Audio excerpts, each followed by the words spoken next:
Vamos lá. Vamos terminar aqui o capítulo 35 nesse livro. É o capítulo 35, que é o perigo do conhecimento especulativo.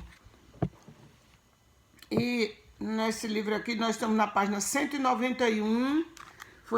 Foi lido até página 191. Eu vou continuar aqui do terceiro parágrafo, certo? Temos 13 minutos, hoje dá tempo, com folga, da gente terminar esse capítulo aí. Então, aqui diz: à medida que aprendemos mais acerca de Deus e de nós mesmos, do que somos aos seus olhos, havemos de temer e tremer diante dele. Que os homens de hoje sejam advertidos pela situação daqueles que, antigamente, presumiram, permitindo-se liberdade com aquilo que Deus declara santo.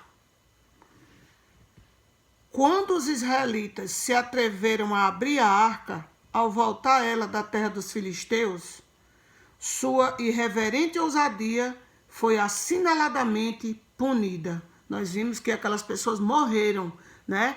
Morreram ali na presença de Deus. Considerem ainda o juízo que caiu sobre Uzá. Todos nós sabemos dessa história de Uzá de Có, né? Quando, no reinado de Davi, a arca ia sendo levada a Jerusalém, Uzá estendeu a mão para mantê-la firme para ela, porque os bois tropeçaram, né? E Uzá ali, para proteger a arca, ele estendeu a mão e tocou na arca.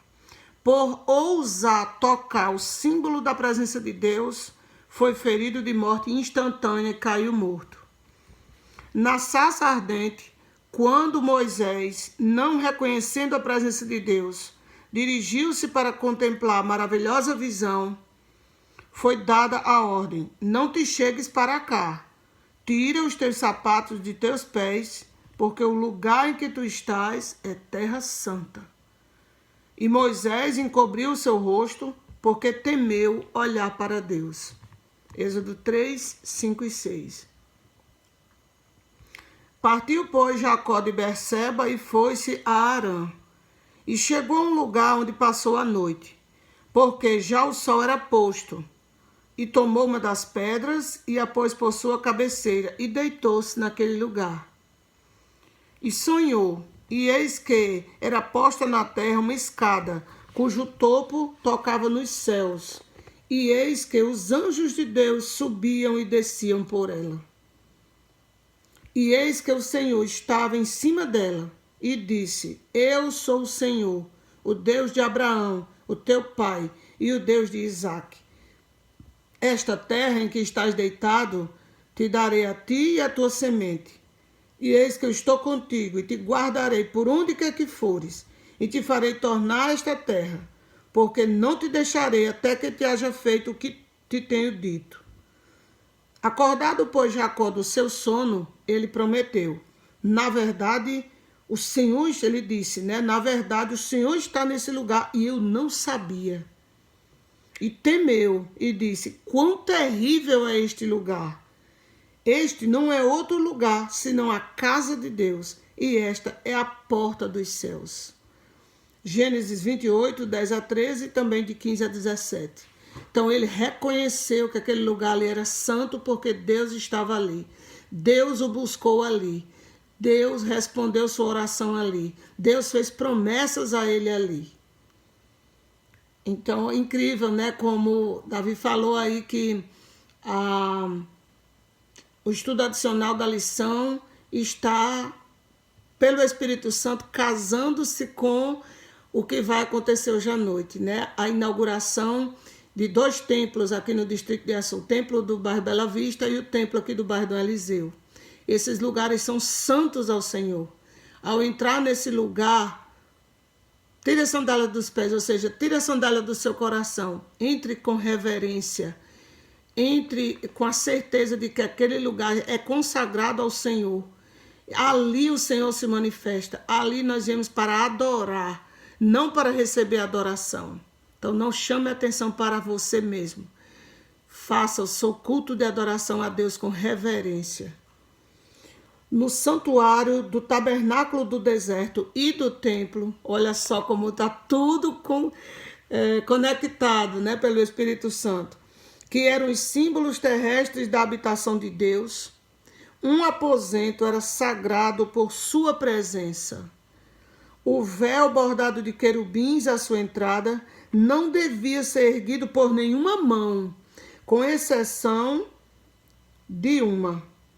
Levantar aquele véu e entrar sem ser mandado no sagrado mistério do Santo dos Santos importava em morte. Como Davi contou aí no início da semana, no dia que Clarinha mostrou aí a imagem da indumentária sagrada que o sumo sacerdote usava, tem um adereço que eram os sininhos embaixo, pequenos sininhos pendurados na orla da sua veste. Esses sininhos, ao ele se movimentar dentro do Santo dos Santos, eles ficavam tocando e os sacerdotes ouviam lá fora, os levitas. Sabiam que o sumo sacerdote estava vivo na presença de Deus. Mas se aqueles sininhos parassem de tocar, passassem muito tempo sem tocar, eles saberiam que o sumo sacerdote morreu. E por isso, uma corda era amarrada no tornozelo do sacerdote, para se ele morresse lá dentro, se ele não tivesse se santificado, se ele não tivesse cumprido aquele ritual que Deus mandou, que era passar uma semana oferecendo sacrifício todo dia a Deus, pedindo perdão pelos seus pecados e da sua família, se ele não tivesse confessado algum pecado a Deus, ele morreria lá na presença de Deus, mas ninguém entraria no Santo dos Santos. Ele seria puxado pela corda. Isso é um detalhe que muita gente não sabe, não se atenta, não presta atenção. Quando Deus diz esse lugar é santo, é porque esse lugar é santo. Vá até esse lugar com o coração contrito, sabendo que você está na presença de um Deus santo. Eu, quando entro ali em qualquer púlpito para pregar, eu digo, Senhor, eu não sou digna de estar aqui. Queima os meus lábios, queima o meu coração, perdoa a minha iniquidade, limpa-me com o sangue precioso de Cristo, porque esse lugar é honroso demais para uma pobre pecadora como eu. Então, acima do propiciatório, que era a tampa da arca, repousava a glória do Santíssimo Deus, glória a que o homem algum podia olhar e viver. No dia do ano que era designado para ministrar no lugar santíssimo, que era o 10º dia do 7º mês, o sumo sacerdote, tremendo e temendo, entrava na presença de Deus, ao passo que nuvens de incenso velavam a seus olhos a glória. O incenso era oferecido lá atrás, né, antes do véu, e ele entrava lá dentro do véu, e aquelas nuvens da fumaça perfumada do incenso, né, velavam ali a presença de Deus. Por todo o pátio do templo, tudo silenciava. Nenhum sacerdote ministrava no altar. A hoste de adoradores, todos curvados em silêncio, silencioso respeito, oravam implorando a misericórdia de Deus. Deus determinava que o 10º dia do 7º mês fosse um dia de consagração, de jejum, um dia de penitência, um dia em que todos estivessem na porta da sua tenda, pai, mãe, filhos, em jejum, não era dia de trabalho, e estivessem confessando seus pecados a Deus, porque o sumo sacerdote estaria entrando na presença de Deus para, em nome de todo o povo, pedir perdão a Deus pelos pecados que eles teriam cometido durante aquele ano. Então, todo o povo, curvado em silencioso respeito, orava implorando a misericórdia de Deus. Isso na língua hebraica era chamado de Yom Kippur, o dia da expiação. Tudo isso lhe sobreveio como figuras, como ilustrações, e estão escritas para aviso nosso, para quem já são chegados os fins dos séculos. 1 Coríntios 10 e 11. O Senhor está no seu santo templo, cale-se diante dele toda a terra. É o versículo de Abacuque 2:20, que era um versículo preferido de Alfredo quando era ancião lá da central, eu me lembro. Certo? O Senhor está no seu santo templo, cale-se diante dele toda a terra.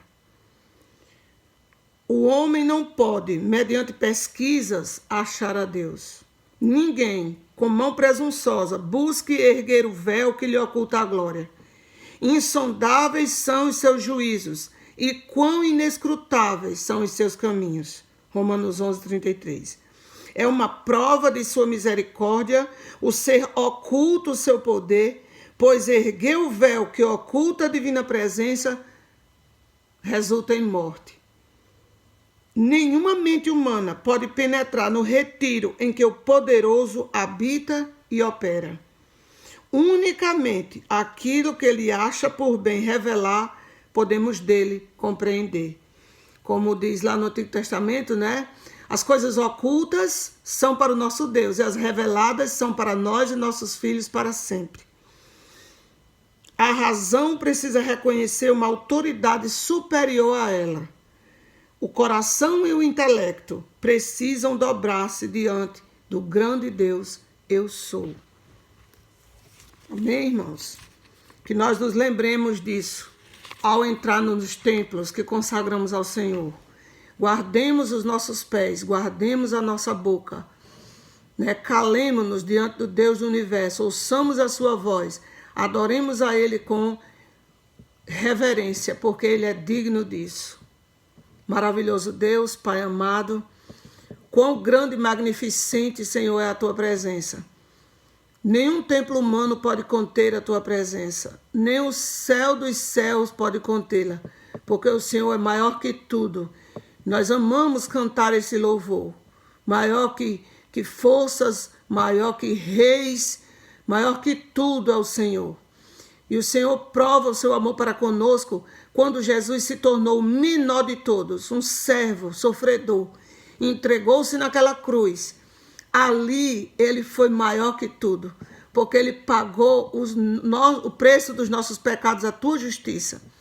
E é em nome dele que nós te rogamos, perdoa os nossos pecados, perdoa os pecados do teu povo, Senhor. E incute em nossa mente, Senhor, o senso de reverência à tua presença, a qual nós invocamos cada vez que entramos nos teus átrios santos. Que essa noite de dedicação de duas igrejas a ti seja uma noite de grande alegria, mas também uma noite de grande entrega, uma noite de grande consagração para o teu povo aqui no Vale do Açu, no interior do Rio Grande do Norte. Fica conosco, que esse dia seja um dia de muitas realizações para ti. Ser honrado no meio do teu povo, ser honrado com a nossa vida, Senhor, em nome e por amor de Jesus. Como ora nossa irmã Ariadne, em nome e por amor de Jesus, o nosso querido e amado Salvador, nós te pedimos e nós te agradecemos. Amém. Bom dia para todos, um bom dia da preparação, e à noite todos estão convidados para